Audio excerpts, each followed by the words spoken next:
Salut et bienvenue sur la chaîne de Les Infos de chez nous. La première autorité de la commune de Yopougon, le maire Adama Bictogo, a procédé au lancement des travaux préliminaires du marché de Port-Bouët 2. La cérémonie de la première pose de pierre a eu lieu le samedi 20 avril 2024. Le maire Adama Bictogo lance les travaux de construction du marché de Port-Bouët 2. La cérémonie de la première pose de pierre du projet de réhabilitation et de construction du marché de Port-Bouët 2 a été officiellement lancé à Yopougon. Un projet qui est une promesse de campagne, selon le maire Adama Bictogo. Au-delà de la politique, il s'agit d'un engagement. Et je suis de ceux qui respectent leurs engagements. Un homme engagé est quelqu'un qui est en harmonie avec lui-même. Il y a ceux qui viennent pour parler et il y a ceux qui viennent pour agir. Nous avons souffert, nous allons souffrir, mais les marchés seront construits, a déclaré le maire Bictogo. À l'en croire, le marché de Port-Bouët 2 sera construit et réhabilité afin de donner de meilleures commodités aux commerçants. En plus, il sera équipé d'un dispensaire et d'une crèche. Par ailleurs, l'initiative de l'autorité a été saluée par la population de Yopougon.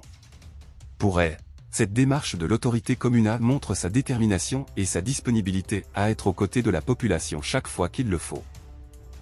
Dans d'autres nouvelles, le Congrès panafricain pour la justice et l'égalité des peuples, COJEP, un parti de l'opposition ivoirienne dirigé par Charles Blé Goudet, condamné la précipitation et l'entêtement de la Commission électorale indépendante, CEI, à mener une opération d'actualisation de la cartographie électorale sur toute l'étendue du territoire national, en prélude à la prochaine élection présidentielle, en dehors de tout cadre consensuel, dans un communiqué consulté par Abidjan.net ce dimanche 21 avril 2024.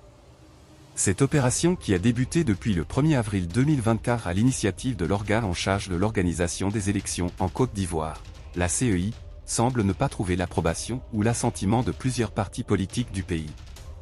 Malgré les interpellations de certains acteurs politiques et de la société civile, l'institution électorale ivoirienne semble faire la sourde oreille et entend visiblement poursuivre cette opération, martèle le communiqué.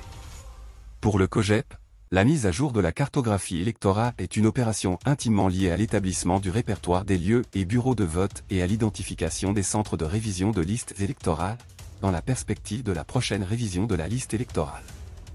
Ainsi, vu l'importance de l'opération, le Congrès panafricain pour la justice et l'égalité des peuples, COJEP, s'interroge sur les réelles intentions de la CEI à vouloir entamer de façon unilatérale le processus électoral qui engage la stabilité du pays et la paix sociale, sans prendre en compte toutes les parties prenantes de l'écosystème sociopolitique ivoirien.